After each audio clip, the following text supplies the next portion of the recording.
देख रहे हैं एनबी न्यूज़ 24/7 नीलम बोध के साथ। साथियों, आप जिस तरह से देख रहे होंगे यहाँ पर झील है, और जो ये झील है ये कहीं और का नज़ारा नहीं बल्कि ये नज़ारा है नेपाल के लुम्बिनी वन का। जी हाँ, आप यहाँ का खूबसूरत नज़ारा देख सकते हैं। चारों तरफ जहाँ जहाँ तक आपकी दृष्टि जाएगी वहाँ वहाँ आपको पंचशील, चाहे मैं बोट की बात करूं या पेड़ों की बात करूं या जो भी यहाँ पर स्टैंडिंग स्टैंड है उनकी बात करूं या किसी भी चीज़ की बात करूं, आपको पंचशील के झंडे हर तरफ दिखाई दे जाएंगे। ये वही पंचशील है जिसको साथियों महाकारुणिक तथागत बुद्ध ने इस विश्व के लोगों को देकर मानव कल्याण के लिए बहुत बड़े स्तर पर काम किया। और यहाँ का जो अद्भुत नज़ारा है, आज भारत से सैकड़ों की संख्या में लोग यहाँ पर घूमने के लिए आए हैं। कुछ लोगों से जुड़ने का प्रयास करेंगे, जानना चाहेंगे। सर, आपका नाम क्या है? सुदाम प्रसाद चौधरी। कहाँ से आए हैं? एमपी कटनी जिला। सर, जानना चाहूँगी यहाँ पर आने का उद्देश्य क्या है?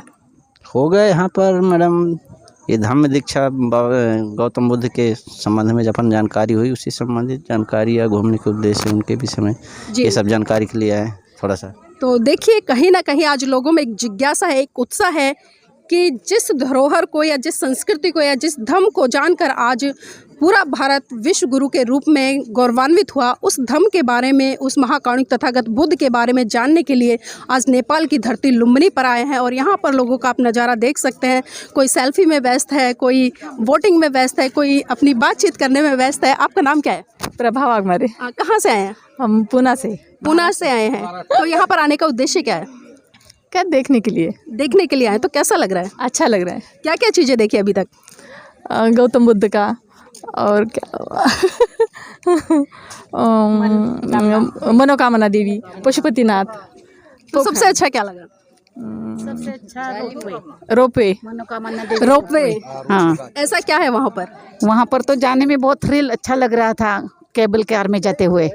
मतलब प्रकृति को देखकर बहुत अच्छा लग रहा है। बहुत ही अच्छा, बहुत अच्छा। वो स्वर्ग बोलते हैं ना, वो ही नीचे आया हुआ लग रहा है। जी, आप भारत से आए हैं? हाँ जी। जानना चाहूंगी, जिस तरह से महाकारुणिक तथागत बुद्ध जो कि सिद्धार्थ के रूप में यहाँ पर नेपाल लुम्बिनी में उनका जन्म हुआ, आज भारत के लोग उनकी विचारधारा और उनके धर्म को कितना फॉलो करते हैं? बहुत करते हैं, बहुत करते हैं।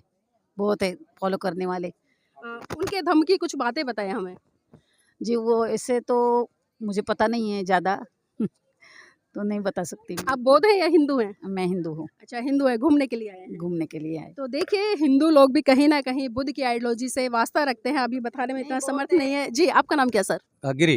कहाँ से आए आप? वो इंडिया से आए हैं। तो यहाँ पर आप घूमने आए हैं, खासकर क्या चीजें यहाँ की हैं जिन्होंने आपको प्रभावित किया? गौतम बुद्ध का जन्म स्थान है, इधर देखने के लिए आया है। और नेपाल में काठमांडू में जाके पशु पक्षीनाथ का मंदिर वो देखा, और मनोकामना देवी का मंदिर एक पहाड़ी में, तो रोपवे से जाना पड़ता है उधर, वो भी बहुत अच्छा है। और पोखरा में वो देखने को बहुत सुंदर पहाड़ी वहाड़ी सब अच्छा है उधर। जी, जानना चाहूँगी, जो बुद्ध हैं भारत के लोगों के लिए उनका क्या महत्व है? वो बहुत अच्छा बोला। अभी तो इसका तो मालूम नहीं, मैं तो हिंदू है, लेकिन वो अच्छा मानने वाले फिर भी अगर हम इतिहास को उठाकर देखें, क्योंकि इतिहास के जितने भी देश, अगर मैं नेपाल की बात करूं, नेपाल मात्र इकलौता एक ऐसा देश है जो आज तक किसी भी देश का गुलाम नहीं रहा। और उसका कारण है कि यहाँ पर सिद्धार्थ ने जन्म लिया था। तो यही मैं आपसे जानना चाह रही हूँ, क्योंकि जो महाकारुणिक तथागत बुद्ध है वो भारत में जन्मे, भारत में पनपे, और जो उनकी विचारधारा है वो भारत में ही फैली। और खासकर हमारे देश के माननीय प्रधानमंत्री भी जब विदेश में जाते तो कहते हैं कि मैं बुद्ध की धरती भारत से आता हूँ। तो इसलिए मैंने पूछा कि भारत के लोग बुद्ध की विचारधारा में कितना विश्वास रखते हैं? बहुत विश्वास रखते हैं जी। वो मानने वाले बहुत है। शांति प्रिय है। और उनका जो मैसेज दिया है उन्होंने कि सबको लेके, सबको मिलके चलना, शांति से रहना, सब जो प्राणी, पशु पक्षी, मानव एक साथ शांति से रहे और किसी को दिक्कत नहीं आए, किसी को तकलीफ ना हो, शांति से रहे। यही बौद्ध का जो जीवन का जो चरित्र है, और उन्होंने जो शिक्षा दी है अपने भारत के लिए और पूरे इस विश्व के लिए, तो वही अच्छा है। और यही मानना। जानना चाहूँगी, कोई भी व्यक्ति हो, महान पुरुष हो या कोई वीर हो या सूरवीर हो, उसके विचार जितने महत्वपूर्ण होते हैं उसको जानना है या उसके विचारों को मानना, दोनों में कितना बड़ा फर्क है? उनको विचारों को जानना, और उन्होंने जो फॉलो भी करना चाहिए, जो उन्होंने जो विचार दिए हैं उसी के साथ चलना चाहिए, उसी आधार पर चलना चाहिए।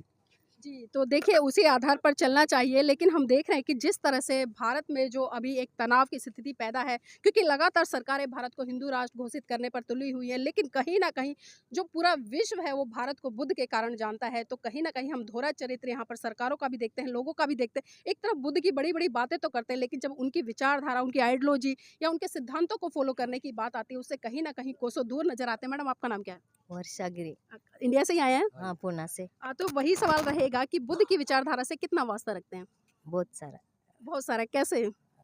जैसे हमारे बाजू में रहते तो हम जाते आते उनके साथ। जी, हाँ। चलिए ठीक है। देखिए यहाँ पर एक दार्शनिक स्थल है, उसके लिए भी लोग जुटे हैं और भारत से आए हैं, ये बड़े ही गर्व की बात है, क्योंकि कहीं न कहीं आज भारत के लोग जिज्ञासु हैं। भले मतलब प्रकृति का नज़ारा लेने आते हैं, लेकिन कहीं न कहीं जब लुम्बिनी नेपाल में आते हैं, तो उन्हें बुद्ध की उस विचारधारा से जुड़ने का भी एक मौका मिलता है, जिस बुद्ध के कारण आज पूरा भारत देश विश्व में विश्व गुरु के रूप में प्रचारित और प्रसारित हुआ। और इंतज़ार रहेगा आखिर वो मौका कब आएगा, जब दोबारा से सम्राट अशोक के शासनकाल जैसा भारत हमें देखने को मिलेगा।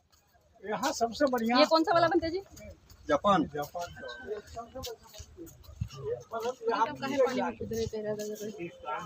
ये लो।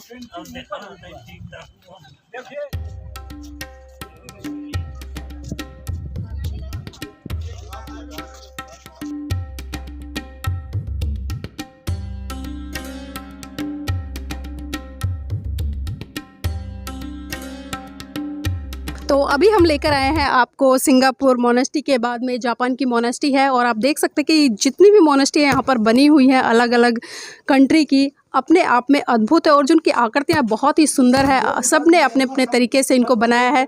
मैं एक बार चाहूँगी कि थोड़ा फोकस करके कैमरामैन दिखाएं चीज़ों को हमारे दर्शकों को।